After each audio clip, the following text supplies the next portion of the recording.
Bienvenue dans le monde de Nemo. Une eau turquoise, une myriade de poissons nagent autour de vous. Et maintenant, remontons le temps. Il y a 50 millions d'années. À cette époque, des poissons comme Nemo, il n'y en a que très peu. Et c'est ici que débute ma thèse et votre aventure. Comment arrive-t-on aux 15 000 espèces de poissons que l'on observe aujourd'hui? J'explore les interactions des espèces avec leur environnement, le temps, mais aussi entre espèces et avec le corail. Comment façonne-t-elle la diversité? Mais avant cela, revenons dans le présent. Pour nous faciliter la tâche, j'ai créé un jeu vidéo. Un jeu vidéo dont Nemo est le héros. Bienvenue dans mon monde virtuel. Une Terre reconstruite sur 50 millions d'années. Les continents bougent, la température varie. Et en tant que maître du jeu et maître de ma thèse, j'ai défini 4 règles qui régissent ce monde. Je vous explique. La première règle, grand principe de la biologie, l'évolution.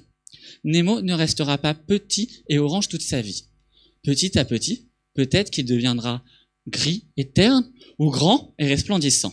Personne ne le sait, pas même lui. Cette évolution influence la deuxième règle. Si Nemo et ses amis sont trop différents des proches de la même espèce, alors, ciao, je me casse, je fonde ma propre espèce. C'est la spéciation. Avec la troisième règle, rajoutons un peu de mouvement. La migration. Comment Nemo colonise-t-il de nouvelles régions? Prendra-t-il le raccourci dangereux miné ou le courant rapide des tortues? Mais attention, l'environnement sème des péripéties sur le chemin. Et enfin, quatrième et dernière règle. Âme sensible, s'abstenir. Le jeu de la vie. Nemo survivra-t-il au tourbillon de l'océan Indien? L'environnement détermine là où il survit en fonction de ses caractéristiques. Si Nemo n'est pas adapté, squeak, c'est la mort assurée. Ces 4 règles définissent un tour, un pas de temps. À peine la dernière règle exécutée, hop, on recommence, pendant 50 millions d'années. Alors, finir le jeu va vous prendre un certain temps. Je vous laisse jouer, je vous observe. En effet, pendant que vous jouez, je récupère les données pour ma thèse. Je les compare à ce que l'on observe aujourd'hui et différentes hypothèses. Chacune de vos parties est unique, avec ses propres paramètres, sa propre histoire. Je peux alors reconstruire l'histoire la plus probable.